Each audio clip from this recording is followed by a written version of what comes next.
need of a good vibe. You receive what you give. You have something you want to tell me because the energy. You do not read the words that are coming out of my mouth. It's looking pretty plastic to me. No plastic. Big ass mouth, I should be able to read the words. Yes. It sounds like you need to use that mouth more often. Ooh, I do. Not as much as yours with the stretch marks around it. I mean, ooh. I'm married. Hey, you're a Maybe you should be a whore in the bedroom so you can keep your man. The world knows. The world knows about that, baby.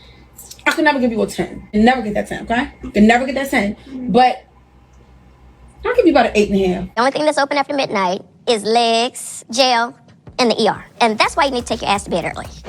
What's up, y'all? It's Brian Keith, and I'm back with another video. And today we're gonna be talking about the Real Housewives of Atlanta. And like I said, Angela, she did what she needed to. The thing about it is, Britt wants to be a victim all the time. We get it, but Angela said, "No, you know what? Let me show you something." But y'all, like, comment, subscribe, and enjoy the video. Let me check my shit real quick. Hotter than the fire coming out my flame. And if you wanna play with me, you can't play in me. On the playground, bitch, you can't play with me. Got it, want it, securing the bag. All right, so we open up the show where we see Cynthia's over here going around to each person. She goes to Shamia and Kelly out for lunch. Beauty rest. Yeah. We stayed in that pool till like 5 a.m. We had a stinking good time. We did. You guys were drunk at this point. Pretty much. That's okay. You know, they're talking like, yeah, you know, Angela, she just got so upset. Why is she so mad? You see Cynthia goes to Angela, and Angela's just like, no, you know, Porsha came out her face. And, you know, I went down there, had to see what time she was on, and she up the stairs. What happened? Porsha was like, I should Charles. You didn't tell me that you heard me say Charles then, but I hear you talking about me. So, you know, you're not going to disrespect my husband, quote unquote. She go to Porsha, and Porsha just saying, like, Cynthia tells her, like, girl, you talk about that woman's husband. You say you want to fuck her husband. So, you know, and that's a threat, bitch. That's a threat. So, I ain't got time. So, you know, they're just trying to figure out, okay, what time is Angela on? Because, girl, what's going on? Wait, he didn't stay the night because I was about to blow that bitch all the way up. Okay? But I would never anybody's husband, okay? I want to fast forward to Angela and her husband because, you know, Angela's over here working out with Charles. They just squat and squat and squat and 1 and 2 and 3. You know, he's really trying to get her, you know, in shape and do her thing. So she was like, you know what? Whenever I talk to Charles, I know he's going to give me, you know, the real. He's going to give me. He plays devil's advocate most of the fucking time. So she was like, you know what? Let's see what happens. So she's telling him like, yeah, you know, a situation happened. I invited Drew to, you know, Nashville. He was like, why would you invite someone to someone else's party? She was like, okay, that's besides the point. Devil's advocate. So much so that I look to him to get the opposing side's viewpoint. I'm like, you know what? Let me just ask my husband what the haters think. She's like, I invited Drew just, you know, just trying to, you know, mend things with the girls. And she was like, yeah, you know, Porsha was over here just, you know, have a, you know, bad attitude. He was like, of course she has attitude. You invited, you know, someone to her party. She was like, okay, your team Porsha. Let me talk to you. You might have been wrong for answering that. It had nothing to do with you. Oh, okay. Stay on this Porsche wagon. You buckled up? I don't wear belts. Oh, well, you need to. Anyway. So she's like, yeah, you know, Porsha goes outside. They over here just popping out the gums, talking about, oh, yeah, you know, look at her. Why she sound like that? Why she look like that? Big Bird. And then she says, oh, Charles is easy to fuck. Oh, Charles, you know, he's easy. He has a side baby. He has a side girl in New York that he's fucking. And Charles really ain't bothered. He's just like, okay, yeah, that's crazy. You gonna go off on her? Like, you're just so easy to anybody can Charles. She could Wow, no she can't. People take anything. And she was like, yeah, you know, I came and check her. But now we had this whole BBQ coming up. I'm not playing with her. I'm gonna set this record straight and do what I gotta do. He's like, oh, yeah, you know, he said, you know, check him, go off on him, do what you gotta do. She was like, you already know I'm about to do my big one. He said, period, poo. I'm like, the interaction was funny because he was, you know, team the other person until he got brought into it. He was like, get her. I want to take it for this front row seat. Oh, gosh. On the west side of Chicago. So I'm like, yeah, they're dynamic. I get it. It's like my aunt and uncle. Like, we might judge because Charles is that type of sternness, but he's very relaxed. So sometimes he can come off as nonchalant and brash. But I feel like that's just his personality. So I'm cool with it. it reminded me of like uncles in my family. That's really cool, but he's just like, he about to say something fucked up and laugh it off, but I'm gonna leave him in the corner. But we also see Shamia goes to the surrogacy.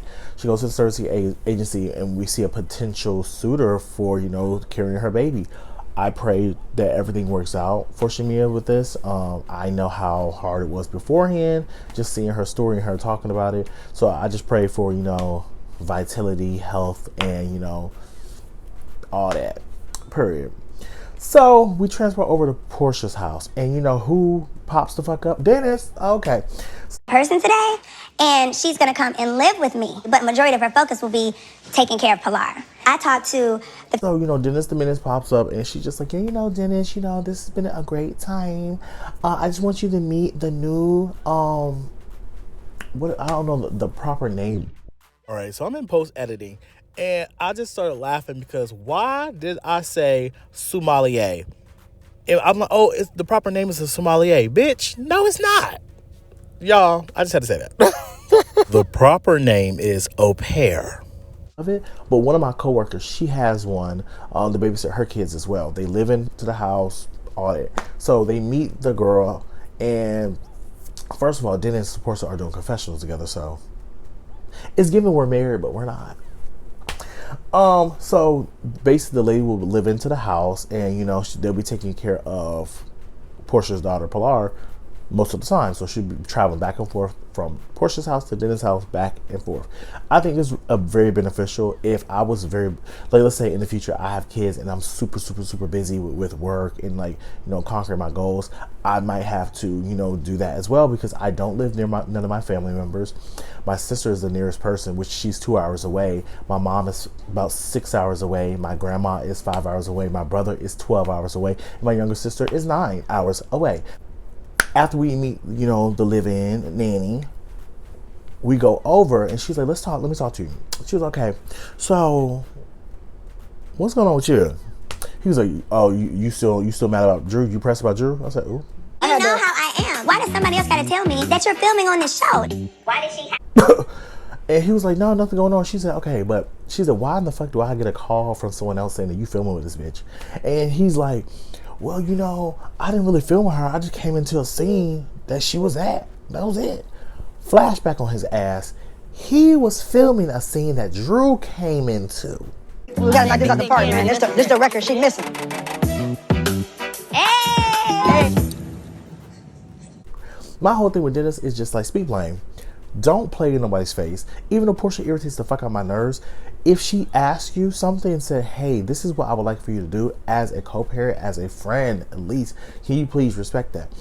I mean, you should do it. There's no benefit for you. I mean, there is a benefit for him being on the show, but him not working with Drew anymore doesn't even make any sense right now. So it is what it is now. So Porsha pulls out her phone. She was like, yeah, you know, you said that she wanted to fuck you, right? He's like, huh? She was like, yeah, right here. You said right here that if she said yeah. That's what you said. He was like, you misinterpreted that. And I feel like she misinterpreted that too. I feel like, girl, you pulling for straws to really trying to paint Drew out to be this whore. When in fact, Porsha, and let me hold your hand when I say this. Respectfully. Respectfully. We transfer over and we go to Britney's mom's house. Hey guys, what you guys doing? See, every time I come over, you always put me to work. I just need you guys just to pack up all the photos. See, there's so many layers to this. To one, the mom selling the house, and the mom, you know, wanted to move and, like, you know, live her life. Two, the younger sister has some type of tension towards the mom about selling the house. Britney seems like a facilitator of conversation and, you know, mediation. And the other sister seems like, I'm trying to hold my peace and I'm trying to live my life and be positive.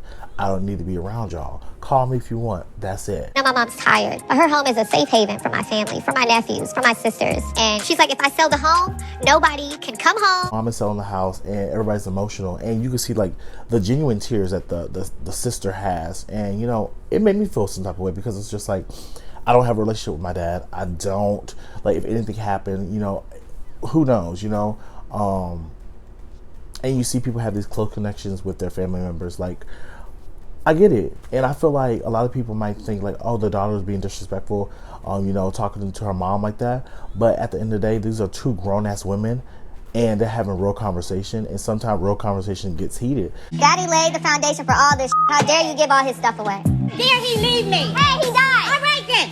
Oh. And I feel like she didn't cuss at her mom. She raised her voice and was elevated. However, she stated how she felt. And she felt like, you're selling my daddy's house. I mean, that's a valid point. But the mom is saying like, he didn't even last a year in this house. And, you know, he unfortunately passed away. So my heart goes out to them. This definitely showed me a better side of Britney, from the, you know, the pinch nose, the BBL, the, you know, aloofness, the lack of accountability. There's so many things about Britney that I do not like. However, there's an alluring factor where I'm just like, her story pulls me in. And I'm just like, I can be real enough to say like, okay, I was invested. I was watching. I was looking. You know, I don't have to look at my notes to recall what had happened because I was invested in what was going on with her. I'm the grandmother, and you all got to stop it. It's not fair. No patience. It's not fair. You shut me out like this. So, shout out to Britney on that one. I guess. Yeah, I love to hate her. But it's time for the BBQ. You know, Cynthia always had the BBQs around 4th of July, right? But this time, it's Juneteenth. Juneteenth is a national holiday that we will all acknowledge. So, you know, everybody starts coming in. They have a prophet coming in. She's over here just, you know, soothsaying everybody like, oh yeah, girl, I see this. Oh girl. You know, she really, mind you, I'm not trying to be disrespectful to any type of practice. Like, that's not my jizz. I don't know anything about the practice, but I'm not going to be disrespectful to the practice. Love and light, always.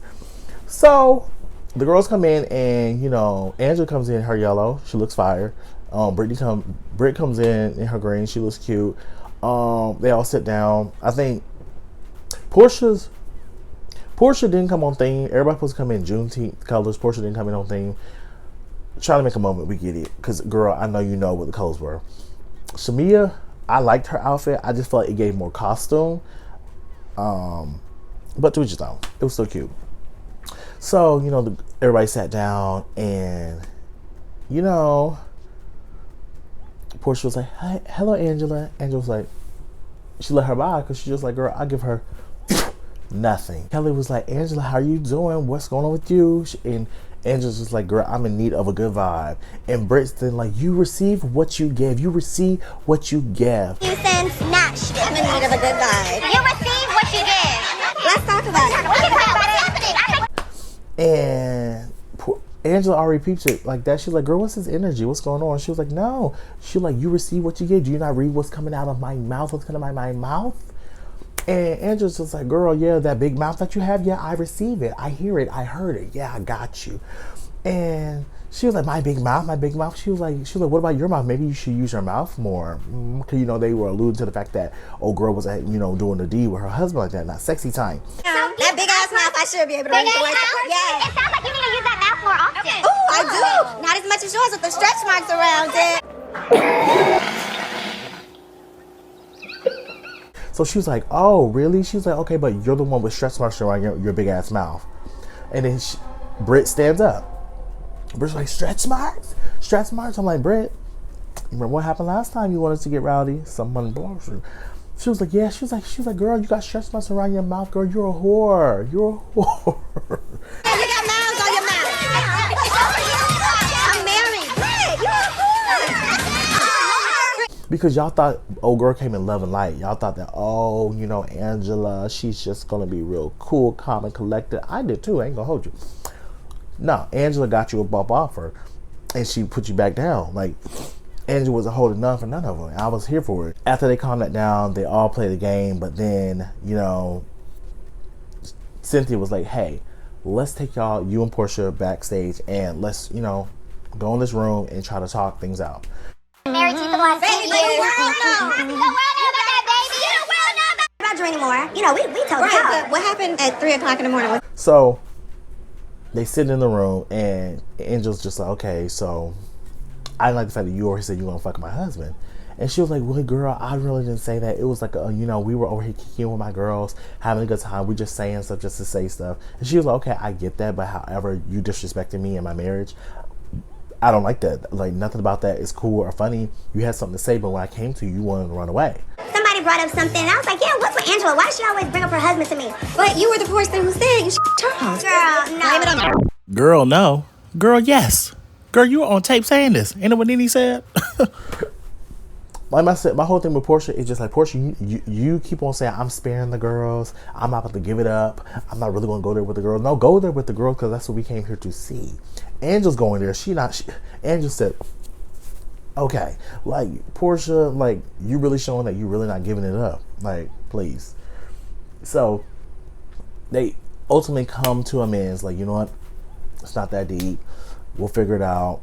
I apologize if I offended you about the husband comment. Whoa, whoa, whoa. Boom. Shamia comes in. Shamia's just like, girl, I'm just trying to figure out, like, what's this text that you sent? The text was basically saying that, oh, you bitches are disrespectful. I just went ham. And she was just like, no, because she was like, you as a married woman, you should have sat there and checked your friend about speaking on another married woman's marriage and talk about you gonna fuck someone's husband. Porsha, I'm here to talk about my party. You sat there and kikied with her when she said I kikied with everybody about everything that was said. I was just and you. She was like, and then the after show, what she said, she was like, girl, I'm gonna talk about the after show.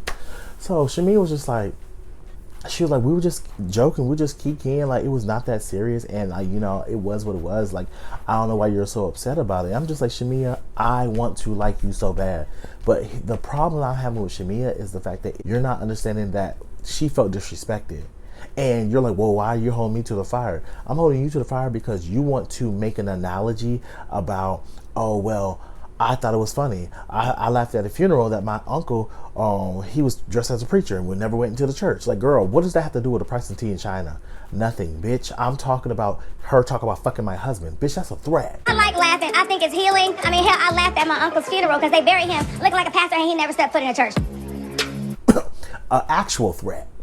So it's just like, ain't nobody got time. Like, speak plain, and at the end of the day, if you don't feel no type of way, you don't feel no type of way. And Angela just told her, like, girl, it is what it is. Like, I don't see us over here moving anywhere. And then Shamia's like, yeah, we're not. I don't think we're gonna get nowhere. They didn't resolve it. It was what it was. And my whole thing with Shamia is that you are not holding your friend accountable.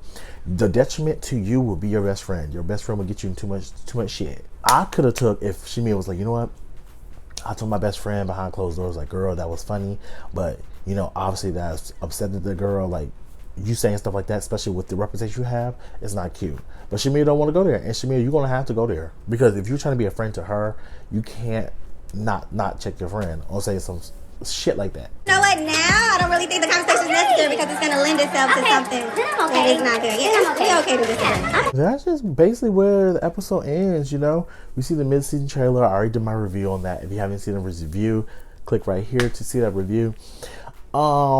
The after show. I actually watched the after show. It was actually pretty good. That's my calling card. Ooh. Because now, bitch, I know you people husband. Wow. I know you do it as a sport. And now you're going to bring my husband in it? I got to check you on it. It was funny. The girls start reacting how, you know, Angela gathered Brit. No, you was ready. I was ready. You tried to trick us with that old bright yellow dress. Yeah. Waited and gave it to Brit. The lady said you got stretch marks on your mouth. Like I said, Brit can't read. Brit, you know, she does a lot of pump faking and like theatrics and shenanigans while, you know, Angela sat there and just gave you a good old lashing. It was what it was. And you got stretch marks on your mouth. So shocked at Angela. I'm like, now, Angela, where you been? And then Shamia also talks about how Angela didn't forgive her but forgive Porsha. And like I said before, Shamia, you're not understanding that you're condoning bad behavior and your friend is over here saying she's going to steal someone's husband. And like what Angela says, like, girl, she actually could do it. You need to learn to just stay out of it. And P needs to learn to stop trying to everybody's husband.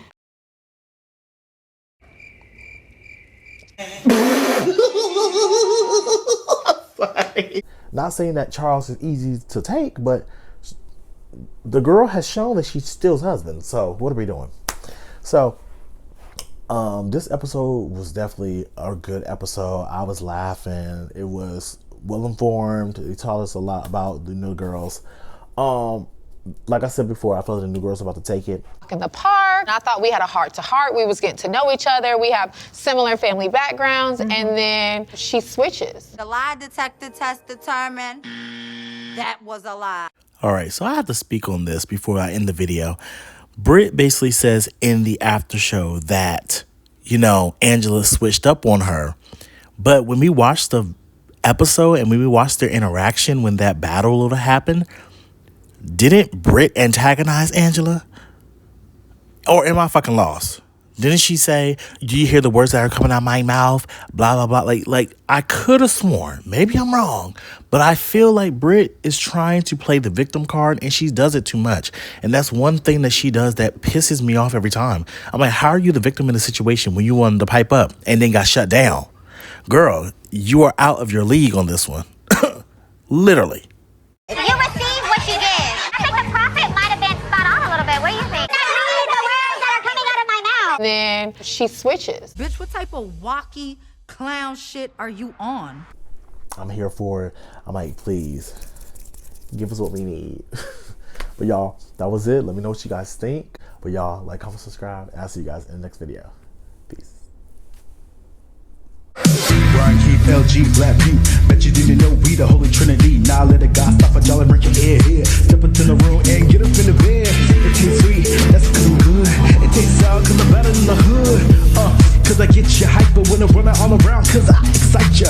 Let me talk real quick. You can't even get with the shit. You wanna go toe to toe with my flow? It's Sour Candy, all I really ask you for. Now I got to go.